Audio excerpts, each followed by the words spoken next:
everyone, you're joining with Story Time with Dizeli. How are you? So today we have brought you a new story. Today the story is Sleeping Beauty. Have you heard the famous fairy tale Sleeping Beauty? There are different ways that this story is told. Today we are going to bring you the Ladybird tales.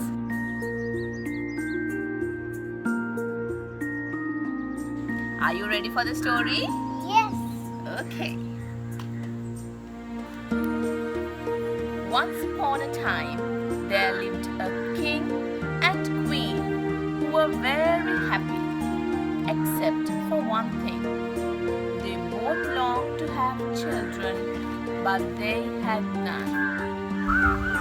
Now it happened one day when the queen had been bathing that a frog crept out of the water and spoke to her. It said, "My queen, before a year has gone by, you shall have a daughter." The queen was delighted and she hurried to tell her husband. Within the year, it happened as the frog had said. A baby daughter was born to the king and queen, and they were filled with joy. The child was so pretty that everyone who came to see her cried, "What a beautiful baby!" The king was so proud of his baby daughter that he ordered a wonderful christening feast to be prepared. The king invited all his friends to the feast, as well as kings, queens, princes and princesses from other kingdoms. Some good fairies lived in the land, and the king wanted them to be godmothers to his daughter.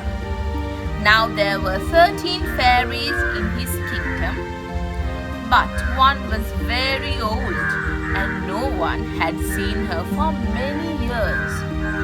As the king only had 12 golden plates, he invited just 12 of the fairies to come to the christening feast. The old fairy was not invited. When the christening feast was over, the good fairies went up to the princess to give their magic gifts. The first fairy said, "You shall have a beautiful face." The second fairy said, "You shall think beautiful thoughts." The third fairy said, "You shall be kind and loving." The fourth fairy said, "You shall dance like a fairy." The fifth fairy said, "You shall sing like a nightingale." When 11 of the fairies had given their gifts, the baby had been promised everything in the world one could wish for. At that moment, the 13th fairy arrived. She was furious that the king had not invited her to the feast. Pointing to the baby, she cried in a loud voice, "When the king's daughter is 15 years old, she shall prick herself with a spindle and fall down dead." Without another word, she rushed out of the palace. All the people at the christening feast were silent with horror when they heard the words of the wicked fairy. The queen began to cry, and the king did not know how to comfort her. Then the 12th good fairy, who had not yet given the baby her gift, stepped forward. "Do not weep, dear queen," she said. "I shall do what I can to help. I cannot undo the evil spell, but I can soften it a little bit. The princess will prick herself with a spindle," went on the 12th fairy, "but she shall not die. she will fall into a deep sleep that will last for 100 years. The king thanked the fairy for her kindness, yet he did not want to think of his child sleeping for 100 years. So he gave orders that every spindle in the whole kingdom should be burnt. His messengers were sent to every town and village to see that this was done. As time went by, the baby princess grew into a lovely girl. All the gifts that the good fairies had promised were hers. She had a beautiful face and thought beautiful thoughts. She danced like a fairy. She sang like a nightingale. She was happy, kind and loving, so that all who knew her loved her. The king and queen loved their daughter greatly.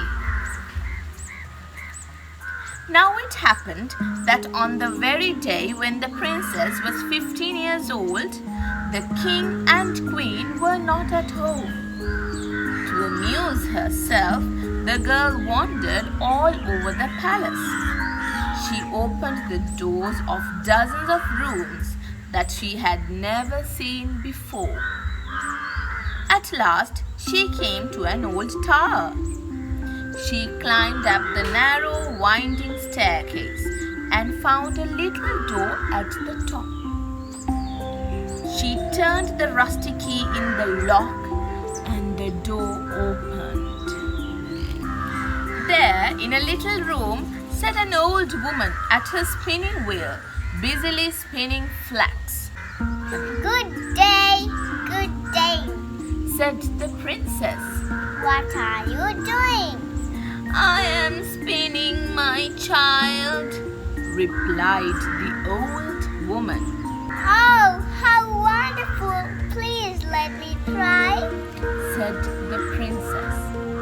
No sooner had the princess touched the spindle than the fairy's wicked words came true. She pricked her finger. As soon as she felt the prick of the spindle, the princess fell upon the bed in a deep sleep. The old woman fell asleep in her chair, and every other living creature within the palace also fell asleep. At that very moment, the king and queen returned home for their daughter's birthday. They fell asleep in the great hall of the palace. The lords and ladies who were with them fell asleep nearby. In the stables, the horses fell asleep. In the courtyard, the dogs stopped barking and fell asleep. On the roof, the pigeons stopped cooing and fell asleep. On the palace walls, the flies stopped crawling and fell asleep. In the kitchen, the fire died out and the meat stopped cooking. The cook fell asleep, and so did the scullery boy. The whole palace became silent. Not a living creature moved. The wind dropped, and on the trees in the palace garden, not a leaf stirred. A hedge of thorns sprang up around the palace and its gardens. Every year the hedge grew higher and higher and thicker and thicker. At last it grew so tall that it almost hid the palace. Only the topmost towers could be seen above it. The story of the beautiful princess who lay asleep spread throughout the kingdom and far beyond. She became known as Sleeping Beauty. From time to time, many princes journeyed to the palace, hoping to awaken Sleeping Beauty. But the thorn hedge grew so thickly that none of the princes could force his way through it. After many years, a very handsome prince visited the kingdom. An old man told this prince the tale of Sleeping Beauty. When the prince heard the old man's tale, he said, "I must see this beautiful princess and try to awaken her." Now it happened that the very day on which the prince arrived was exactly 100 years after Sleeping Beauty had fallen asleep. The evil spell of the wicked fairy had come to its end. As the prince began to push against the hedge of thorns, every thorn turned into a lovely rose. The hedge opened on its own accord to let him pass through.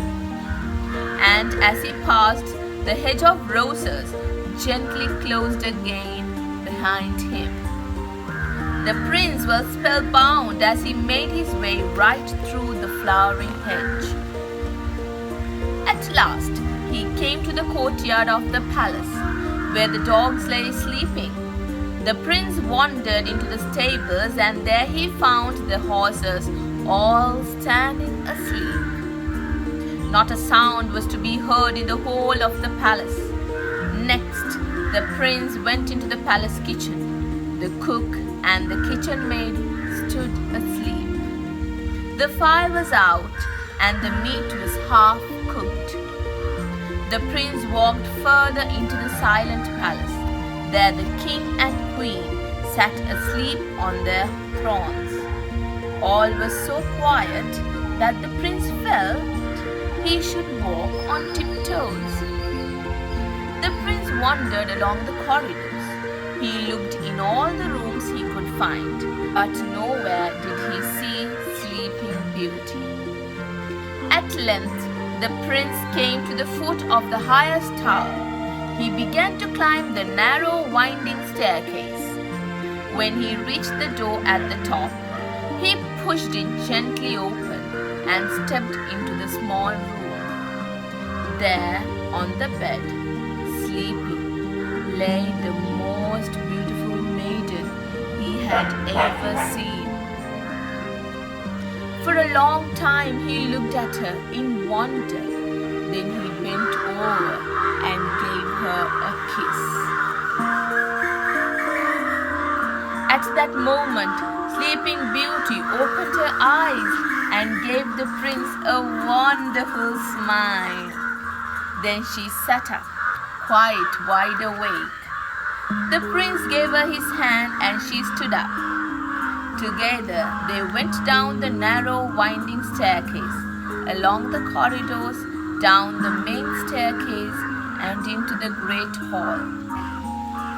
At that moment the king and queen awoke from their sleep. They were overjoyed to see their daughter awake and well, and they welcomed the prince who had broken the spell. Then the lords and ladies in the great hall awakened, and the whole palace began to stir. In the kitchen the fire began to burn and the meat began to cook. In the courtyard the dogs awakened and began to bark. In the stables the horses were stirring and the pigeons on the roof awakened and flew away. The palace had come to life again after its sleep of 100 years. Everyone in the palace was both astonished and delighted. Around the palace the high hedge of thorns vanished. A wonderful wedding feast was prepared. The handsome prince was married to Sleeping Beauty, and they lived happily ever after.